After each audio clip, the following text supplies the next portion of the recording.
नमो अरिहन्ताणं नमो सिद्धाणं नमो आर्याणं नमो वज्रायाणं नमो लोई सप्पसाहुणम्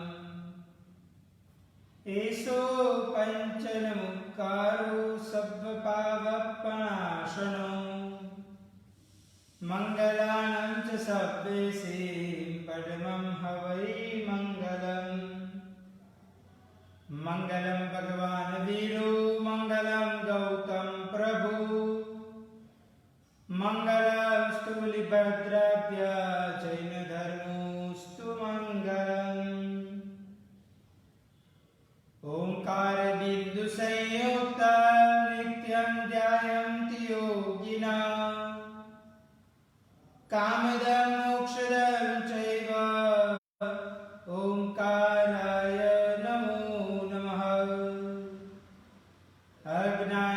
अज्ञानतिमिरान्धकारं ज्ञानाञ्जनशलाकया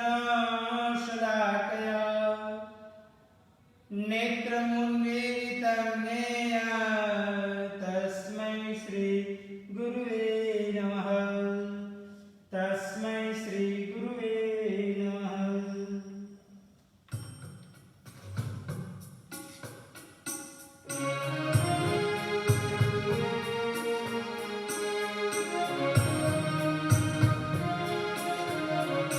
डगले अणे पगले सतत हे सामने करवी पड़े हे धान्य छे आईसा गुण जीवन सापड़े यारे दसे करुणा जरड़े दी आत्मा आगल आपापमय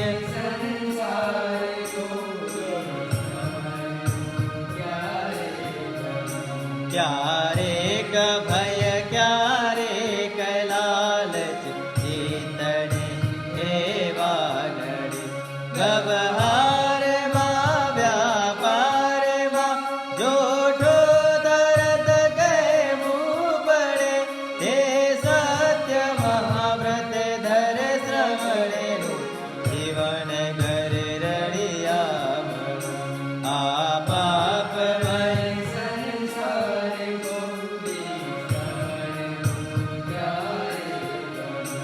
जे मालिके आप्या वगरनु तणकनु पण रे वंदने हजारो वार हो ते श्रवणने पल पलमयी हो तो अदत्ता दान माटे गाम भरे गावे बमु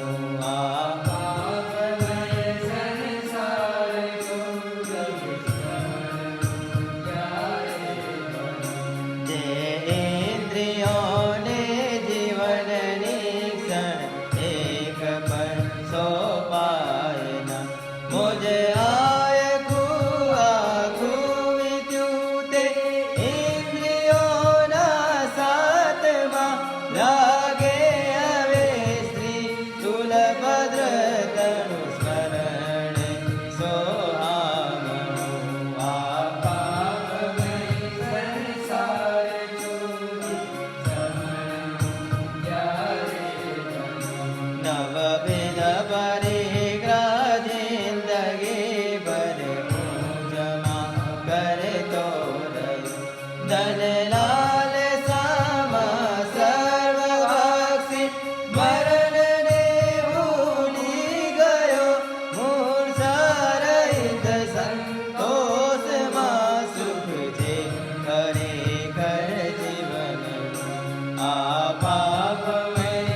तने लोभ में पोस्यो गणुआ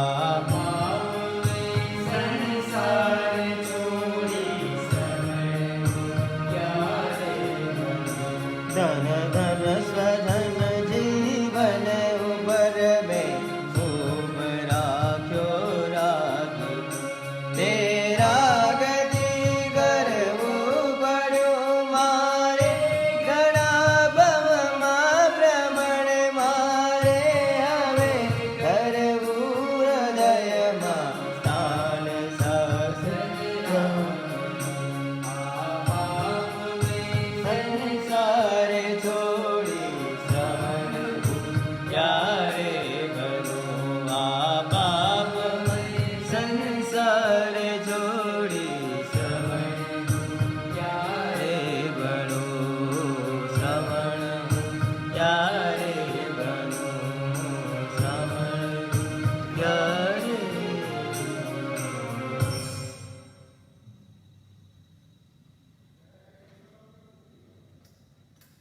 धर्म जिज्ञासु सज्जनों,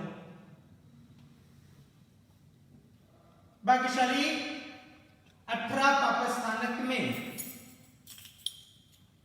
10वां पापस्थानक राग की विवेचना प्रवचन के माध्यम से चल रही है। राग व पाप का ऐसा एक गर्भ है कि जिसके अंदर संसार चक्र के सभी प्रकार के पापों का जन्म यह राग के द्वारा होता है। क्योंकि कहा जाता है कि राग है वहां पे द्वेष पक्का होता है। राग है वहां पे संसार के एक भी पाप बाकी नहीं रह सकते। सभी प्रकार के पाप आने का प्रयत्न होता है। इसी कारण से उपमिति भव प्रपंचा के अंतर्गत कहा गया है कि राग को महाराजा की उपमा दी गई है। यानी कि जैसे जंगल का राजा शेर है, आसमान का राजा गरुड़ है, पर्वत का राजा मेरु पर्वत है और सागर का राजा स्वयं भूरमण समुद्र है। वैसे अभ्यंतर जगत में अगर कोई भी प्रकार के शत्रुओं का एक प्रकार का राजा कहा जाए तो और कोई नहीं पर एकमात्र वो राग ही कहा जाता है। यानी कि सभी पापों का एक प्रकार से मूल स्थान भी कहा जाए ना तो वो राग कहा जाता है। जब व्यक्ति अपने जीवन काल में राग में मन के विचारों के माध्यम से अनेक अनेक और अनेक पाप करने के लिए व्यक्ति तैयार हो जाता है। भाग्यशाली यह एक प्रकार का राग भयंकर प्रकार का पाप कहा जाता है। भाग्यशाली जब तक राग जी रहा है यानी कि राग का अस्तित्व हमारे अंदर है तब तक वह संसार अकबंद रहता है।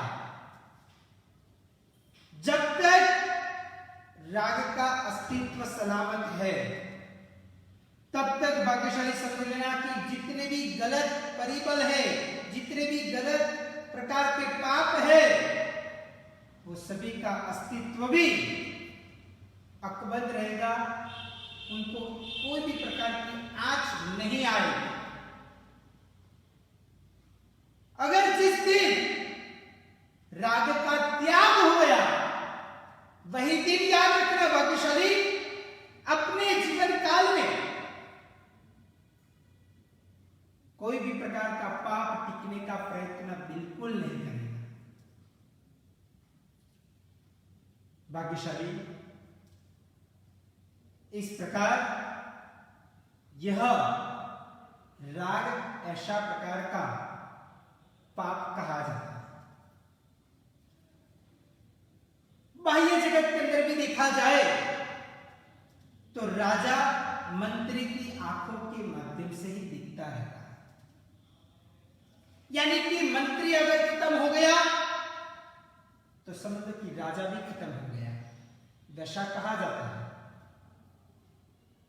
तो अभ्यंतर जगत में राग रूपी राजा का मंत्री कौन है, वो बताने के लिए महोपाध्याय यशोविजय जी महाराज साहब ने राग के पापस्थान की सज्जाई के अंदर ये बात क्लियर तरीके से बताने का प्रयत्न किया है। उन्होंने कहा है, राग केसरी छे बड़ राजा रे, विषयाभिलाष ते मंत्री ताजा रे, जेहना छोरू इंद्रिय पंचो रे, तेनो कीधो ए सकल प्रपंचो रे। यानी कि भाग्यशाली, राग वो एक प्रकार का राजा कहा जाता है। राग को राजा की उपमा दी गई है और विषयाभिलाष को मंत्री की उपमा दी गई है। जो 5 प्रकार के इंद्रिय है वो राजा के ही संतान कहे जाते हैं। भाग्यशाली, इस प्रकार कहने का सीधा मतलब यह है कि जब तक मंत्री का अस्तित्व है, यानी कि विषयाभिलाष जब तक जीवन काल के अंदर है, विषय का आसक्ति है, विषय वासना जब तक व्यक्ति के जीवन काल में है, तो वो अलग अलग प्रकार से राजा के माध्यम से, यानी कि राग के माध्यम से 5 इंद्रिय को संदेश भेजेंगे। और 5 इंद्रिय भी, जैसे कि स्पर्श इंद्रिय अच्छे प्रकार की मुलायम स्पर्श करने वाली जो चीज होती है उसको स्पर्श करने के लिए उत्तेजित हो जाता है। जीभ की बात करें रसेंद्रिय की, तो रसेंद्रिय के लिए कहा जाता है कि व्यक्ति अच्छा से अच्छा भोजन करने के लिए वो राग के कारण ही तैयार हो जाता है। अच्छा से अच्छा सुगंध प्राप्त करने के लिए वो नाक यानी कि घ्राणेंद्रिय भी तैयार हो जाता है। वो तल्लीन होता है कि बस कब ऐसा मौका मिले और इस प्रकार हम सुगंध प्राप्त करें। आंख विजातीय को देखने के लिए आतुर हो जाती है। जब अंदर बैठा हुआ राग में राजा और विषयाभिलाष नाम का मंत्री हो तो तब आंख भी विजातीय का दर्शन करने के लिए आतुर हो जाती है। और कान यानी कि श्रोतेंद्रिय वो एक प्रकार से स्व प्रशंसा और पर निंदा सुनने के लिए पागल हो जाता है। उससे मन में होता है कि मेरी प्रशंसा दिन प्रतिदिन होती रहे, हर जगह पे मेरी वाहवाह हो और दूसरे की निंदा होती रहे। कोई भी व्यक्ति की वाहवाह मेरी प्रशंसा से ज्यादा उनकी प्रशंसा नहीं होनी चाहिए। इस प्रकार उनके मन के अंदर ऐसा प्रकार का पागलपन होने का प्रयत्न होता है। इसलिए भाग्यशाली 5 प्रकार की इंद्रिय वो एक प्रकार से राजा यानी कि राग के ही संतान कहे जाते हैं। परंतु यदि सब लोग के जीवन में विषयाभिलाष निकल गया, विषय कषाय विषय वासनाएं निकल गई, तो भाग्यशाली ये 5 इंद्रिय जो राग की संतान है वो भी कुछ नहीं कर पाएंगे। जैसे तीर्थंकर भगवान को केवल ज्ञान और केवल असत की प्राप्ति होती है, उसके पश्चात भी उनके पास में 5 इंद्रिय होती है, परंतु विषय कसाय संपूर्ण तरीके से नाबूद हो गया, चला गया। मोह कर्म का परित्याग घात हो गया, तो भाग्यशाली वो 5 इंद्रिय भी संसार के परिभ्रमण करने के लिए आपको आगे बढ़ाने का प्रयत्न नहीं करेंगे, परंतु वितराग नाम का भाव हमें अपने जीवन काल में एक प्रकार से आत्म उत्थान करवाएगा। भाग्यशाली समुद्र के अंदर यानी कि समुद्र के ऊपर जब कोई जहाज वहां इत्यादि जाता है, तो जब तक समुद्र के ऊपर है यानी कि पानी के ऊपर है, उसके अंदर जब तक पानी नहीं है तब तक वो सही सलामत है, परंतु जिस दिन वो जहाज के अंदर पानी आने की शुरुआत हुई, बाद में उसकी सलामती सुरक्षित नहीं कही जाती है, वो सलामत नहीं रह सकता। भाग्यशाली इस प्रकार हमें अपने जीवन काल में अगर सलामती हमारी खुद की चाहिए तो हमें एक प्रकार से शायद आप सभी दीक्षा न ले पाओ, तो भाग्यशाली जैसे समुद्र के ऊपर रहा हुआ जहाज की तरह रहना, परंतु समुद्र का पानी जहाज में आ गया यानी कि राग आपके अंदर आ गया, विषय वासनाएं आपके अंदर आ गई, तो भाग्यशाली समझ लेना बाद में आपका हित असुरक्षित हो पाएगा, यानी कि आपका जीवन संसार के परिभ्रमण के अंदर और भी ज्यादा घूमने का प्रयत्न हो पाएगा। आपकी मुक्ति कहीं सारे किलोमीटर और योजनों दूर चली जाएगी। इसलिए अपने जीवन काल में राग से दूर रहने का प्रयत्न करना चाहिए। भाग्यशाली रत्नाकर 25 वाले रत्नाकर सुरेश्वर जी महाराज साहेब अपने जीवन काल में एक स्थापनाचार्य जी के समक्ष वो स्थापनाचार्य जी की एक प्रकार की रत्नमय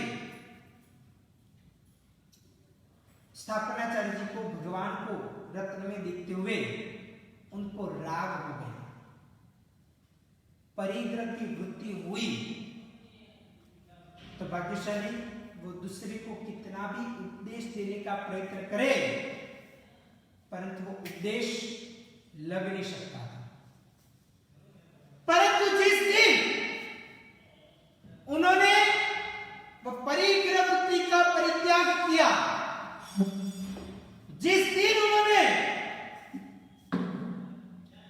ये राग का त्याग किया, वही दिन से उन्होंने सामने वाले को जो उपदेश दिया वो उपदेश घी वाले सिरे के भांति तुरंत ही सामने वाले के दिल और दिमाग के अंदर ये बात बैठने का प्रयत्न हुआ। भाग्यशाली कहा जाता है कि युद्ध में जितने मात्र से वो व्यक्ति शूरवीर नहीं कहा जाता, विद्या उपार्जन के माध्यम से वो व्यक्ति पंडित नहीं कहा जाता, वाणी की चतुराई के माध्यम से वो व्यक्ति वक्ता नहीं कहा जाता, और दान देने मात्र दातार नहीं कहा जाता, परंतु इंद्रिय के ऊपर विजय प्राप्त करते हुए व्यक्ति शूरवीर बुला जाता है। धर्म का आचरण करने वाला व्यक्ति पंडित कहा जाता है। कैसे भी प्रश्न के ऊपर हर हमेश सत्य का ही पक्षपाती रहने वाला व्यक्ति ही वक्ता कहा जाता है। और कितना भी भयमय परिस्थिति के अंदर भी, यानी कि भय प्राप्त किए हुए व्यक्ति को भी अभयदान देना, वही व्यक्ति सही मायने में दातार यानी कि दाता कहा जाता है। भाग्यशाली कई सारे लोग ऐसा समझते और कई सारे लोग ये भी कहते हैं कि स्त्री खराब है, परंतु स्त्री खराब नहीं है। यही स्त्रियों के माध्यम से कई सारे आचार्य का, कई सारे उपाध्याय का, कई सारे तीर्थंकर भगवान का जन्म हुआ है। परंतु स्त्री कभी भी खराब नहीं है, परंतु स्त्री के प्रति का जो राग है वही सही मायने में खराब कहा जाता है। कई सारे लोग स्त्रियों को ही एकमात्र तरीके से खराब कहने का प्रयत्न करते हैं। स्त्रियों कभी भी खराब नहीं है। अगर स्त्री न होती तो शायद इस संसार का विस्तार नहीं हो पाता। अगर स्त्री न होती तो शायद ये चतुर्विध संघ के अंदर साधु के बाद में जो साध्वी जी आती है, श्रावक के बाद में जो श्राविका आती है, तो वो चतुर्विध संघ नहीं बन पाता। शायद उसमें दो ही चीज हो पाती कि साधु और श्रावक। परंतु स्त्री के प्रति का जो राग है, विजातीय प्रति एक प्रकार की प्रीति है, एक मोह है, वो एक प्रकार से खराब कहा जाता है।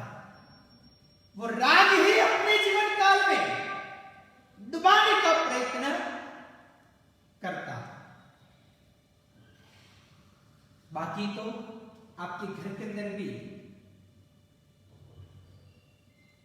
स्त्री स्वरूप के अंदर आपकी माता भी है, स्त्री स्वरूप के अंदर भाभी भी है, स्त्री स्वरूप के अंदर बेटी भी है, और स्त्री के स्वरूप के अंदर बहन भी है। तो क्या ये सभी खराब है? बिल्कुल नहीं। परंतु स्त्रियों को देखते हुए, उनके अंग उपांग को देखते हुए एक प्रकार का अंदर से विषय वासना होना, राग होना, वही चीज अपने जीवन काल के अंदर गिराने का प्रयत्न करते हैं। अगर जिस दिन व्यक्ति ने अपने जीवन काल में स्त्री के प्रति का राग छोड़ दिया, तो समझ लेना बाकी तो आत्मोत्थान करना एकदम आसान बन जाएगा। क्योंकि दान देना अभी भी सरल है। प्रदूषण या तो फिर कोई तपस्या का माहौल हो जाए, उसके अंदर कोई बड़ी तपस्या करना अभी भी सरल है। कोई बोले कि जीव दया का कार्य करो, पांजरापुर के अंदर, देवद्रव्य के अंदर, साधर्म्य भक्ति के अंदर कोई पैसा लिखा देना भी सरल है,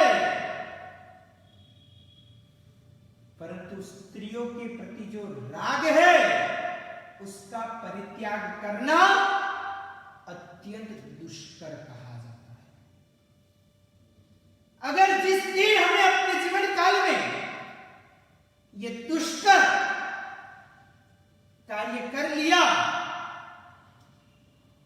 वही दिन समझ लेना कि हमारा अपने जीवन काल का आत्मोत्थान, हमारा आत्म कल्याण अगर मोहनीय कर्म निकल गया तो वह आसानी से हो सकता है। व्यक्ति को अपने जीवन काल में ज्यादा से ज्यादा अगर कोई कर्म सताता है तो वो मोहनीय कर्म ही बारी बारी से सताता है। जिस दिन मोहनीय कर्म के सामने हमने लड़ाई करते हुए मोहनीय कर्म को हरा दिया तो समझ लेना भाग्यशाली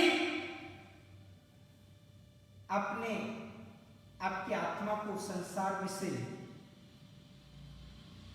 मुक्ति पाने का बहुत बड़ा, मुक्ति दिलाने का बहुत बड़ा कार्य कर दिया। ये मोहनीय कर्म ऐसा है कि हर एक गति के अंदर, चाहे वो मनुष्य गति हो, चाहे वो देवलोक की गति हो, चाहे वो नरक की गति हो, चाहे वो तिर्यंच की गति हो, हर जगह पे वो मोहनीय कर्म लड़ता है। मोहनीय कर्म के कारण व्यक्ति अपने जीवन काल में दुखी और एकमात्र दुखी बनने का प्रयत्न करता है। जब व्यक्ति अपने जीवन काल में मोहनीय कर्म दिन प्रतिदिन बढ़ाता है, और राग तो भाग्यशाली ऐसा है कि राग की जो खुजलियां है ना, ऐसा होता है कि एक बार राग कर दिया, एक बार विषय वासनाएं कर दिया तो ये राग की खुजलियां कम हो जाएगी, ऐसा लगता है। पर तो सही मायने में देखा जाए तो राग को शांति करते हैं तो अभी वो शांत नहीं होता है। जितना राग बढ़ाओगे उतना राग बढ़ेगा।